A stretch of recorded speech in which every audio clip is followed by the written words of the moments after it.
When a police dog alerted customs officers to a shipping container, they had no idea what they were about to uncover. But the moment the door swung open and released a foul stench, it was instantly obvious. Something awful had taken place inside. Patrolling the busy ports of Shenzhen, China, the small police dog had no way of grasping how critical his role was. His handlers, however, knew full well that his job was vital in the fight against illegal goods, weapons, and crime entering the country. The eager dog simply trotted around, excited to sniff and search in exchange for a few treats. To him, it was just another ordinary day. But today, even the usually carefree dog could tell that something was seriously wrong. It started when officers began checking containers that had improper documentation. This wasn't unusual, but they had over 15 to go through, far too many to inspect thoroughly. That's exactly what smugglers counted on. But had they known what was coming, they might have thought twice about trying to sneak anything through this time. 3 officers radioed headquarters, reporting they were en route to the first container. Their polished black shoes echoed in rhythm on the concrete as they moved. This was a top-tier anti-smuggling unit. Everything about them, even their stride, reflected precision and discipline. They had already intercepted several shipments of illegal goods in the past week. The first 3 containers they inspected turned out to be clean. One held toys, another had phone cases. It looked like simple paperwork errors, which were common at one of the world's busiest ports. As one officer had suspected, these were harmless, but the 4th container would change everything. It would consume their entire day, and the investigation would stretch on for months. By the end of it, a global media storm would erupt, pulling in international criminals and thrusting the customs team into the spotlight. The officers stepped up to the container and examined the details. Number 5702. The origin listed 3 different ports, one of which had been crossed out. Under normal circumstances, this might have raised a few red flags for the investigators, but everything else looked in order. The container's exterior was in good shape, almost new. Based on their experience, smugglers usually used older, worn-out containers to avoid attention. One officer gave the all-clear signal, not expecting any issues, and with so many containers left to inspect, the others were relieved to move on. But just then, the police dog dropped into a sitting position, fixing its gaze right in front of the container. The officer, already a few steps away, was pulled back as the dog's leash tugged tight. Frustrated, he scolded the dog, asking what it was doing. They didn't have time for games. It was time to keep moving. But the dog wouldn't budge. It sat firmly in place, tongue out, eyes locked on the container. That's when the rest of the team turned around and took a closer look. The dog's behavior wasn't random. It was the trained signal that meant it had detected a scent it had been specifically trained to identify. Something was definitely inside. They didn't yet know what the dog had found. These dogs weren't perfect. Sometimes strong smells like meat or food triggered a false alert. Still, something had gotten the dog's full attention.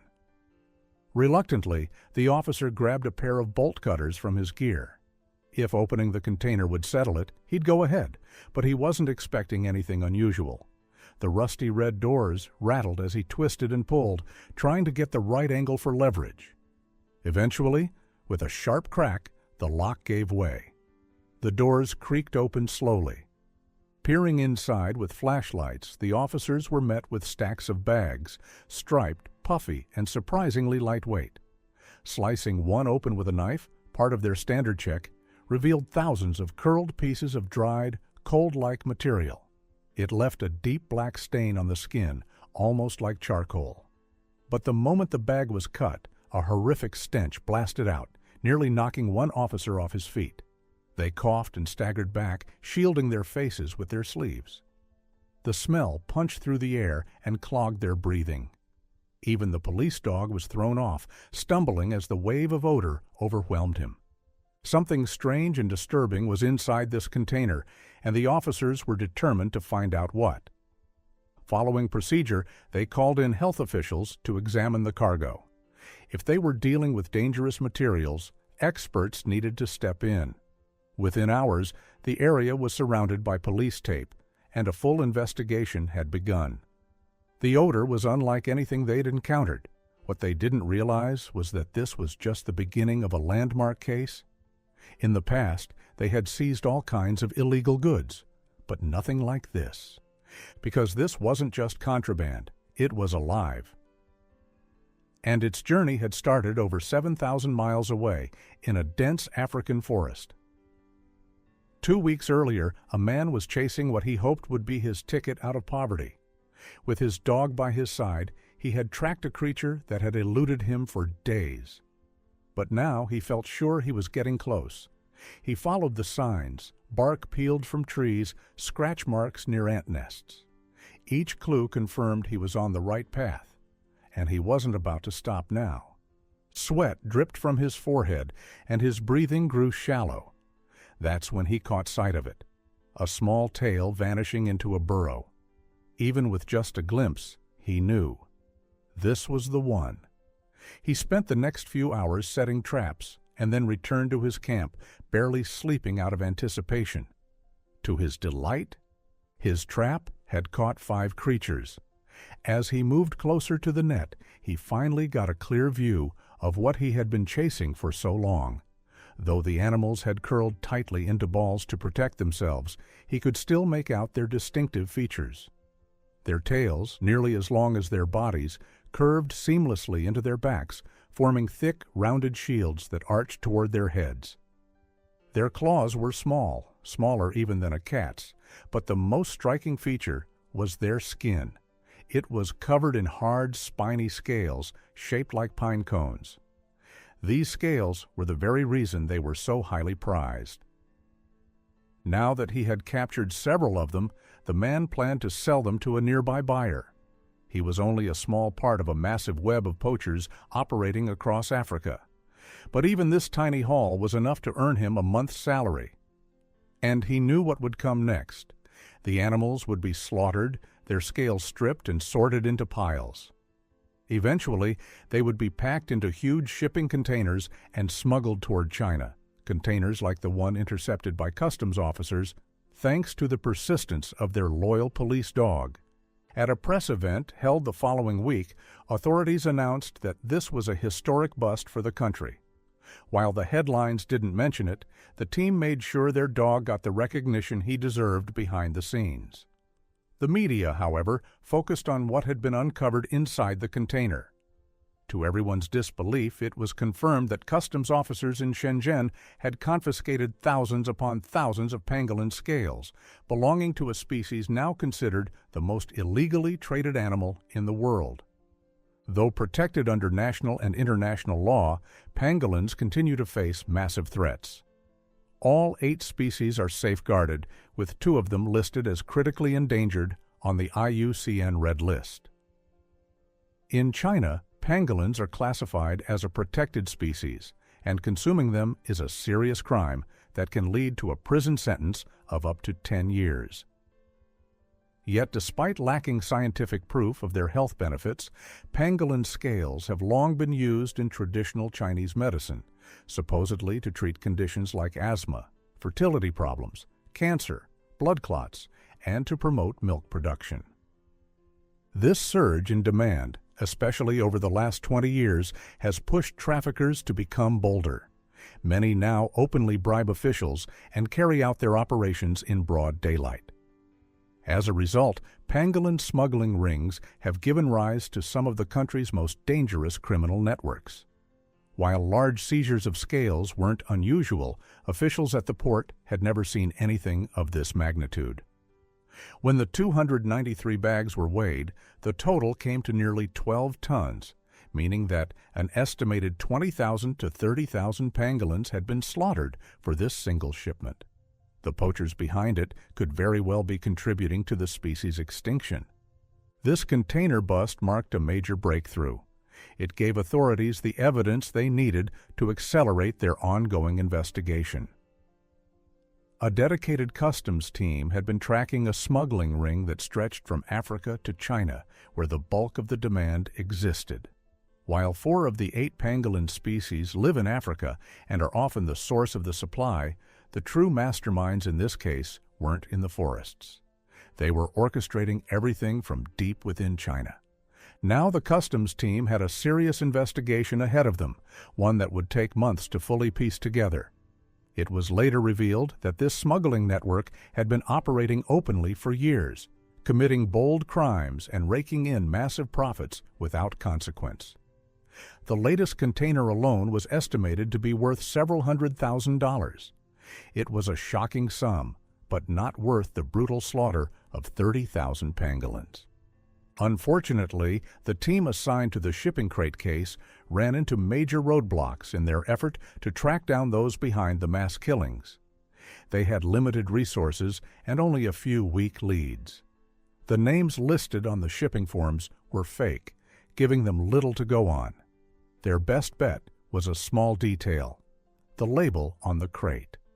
Clinging to this thin thread, they reached out for assistance from a specialized anti-smuggling task force.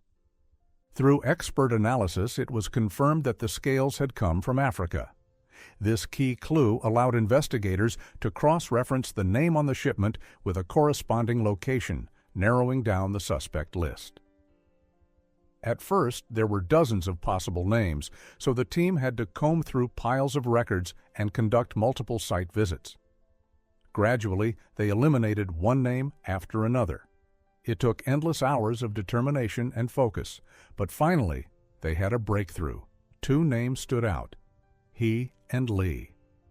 This moment marked a turning point.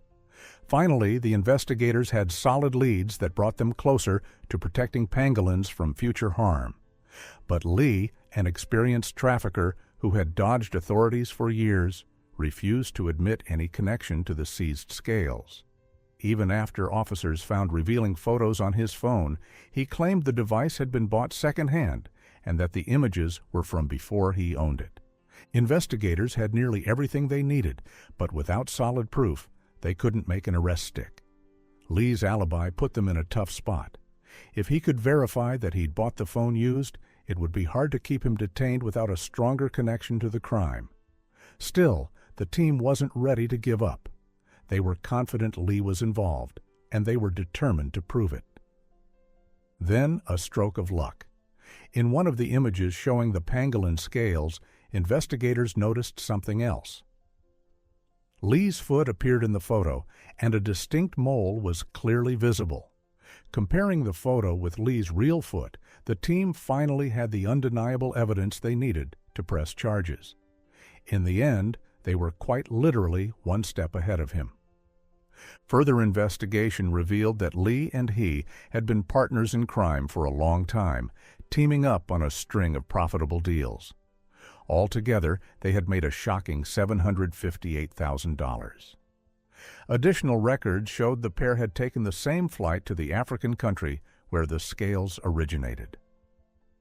Lee was in charge of the transport side, from Africa to China, while he managed the buyers and oversaw customer satisfaction back in China. Following their arrest, the authorities swiftly reported both criminals and their offenses to the General Administration of Customs. Still, the full extent of other smugglers' and traffickers' involvement remained a mystery. Lee and he were likely only 2 prominent members in what could be a vast network of hundreds. Investigators knew they had only just begun to uncover a deeply rooted criminal operation. To truly protect pangolins and bring down the entire smuggling chain, they would need to keep pushing forward. Their goal wasn't just to punish these 2, but to shine a light on the hidden layers of the trade and ensure every person involved was held accountable. The ongoing investigation aimed not only to bring justice to those already caught, but to remind the world of the urgent need to address illegal wildlife trafficking and protect species on the brink.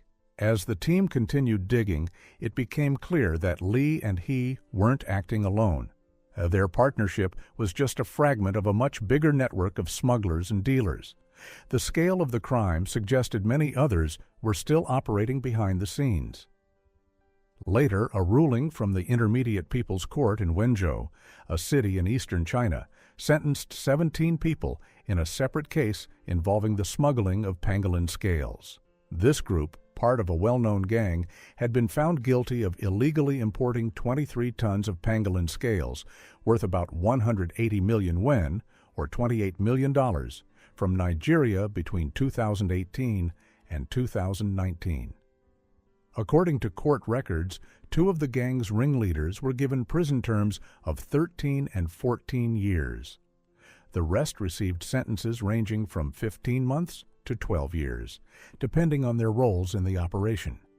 The gang used sneaky tactics to move the contraband across borders. One shipment had been hidden inside ginger slices, an example of how far traffickers would go to avoid detection. This case exposed just how clever and organized these smuggling efforts had become. In response to rising wildlife crime, China has taken strong steps to protect endangered animals. The government has officially removed pangolin parts from its list of traditional medicines, and the species now enjoys the highest level of protection in the country. These changes recognize the urgent need to preserve pangolins, whose numbers are steadily dropping. China's actions reflect its growing commitment to stopping wildlife trafficking, protecting biodiversity, and promoting responsible use of natural resources. By enforcing tougher laws and giving serious penalties to offenders, the country hopes to not only meet international conservation goals, but also show others that the illegal wildlife trade carries real consequences. With traffickers like Li and He now facing justice, there's hope that others will think twice before taking part in this destructive trade. Still, while progress has been made, more work remains if we want to ensure pangolins don't disappear forever. The International Fund for Animal Welfare released a statement urging stronger steps to prevent the species from going extinct in our lifetime.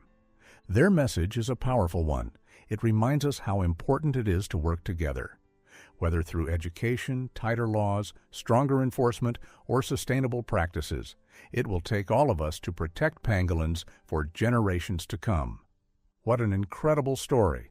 Let us know what you thought of it in the comments below.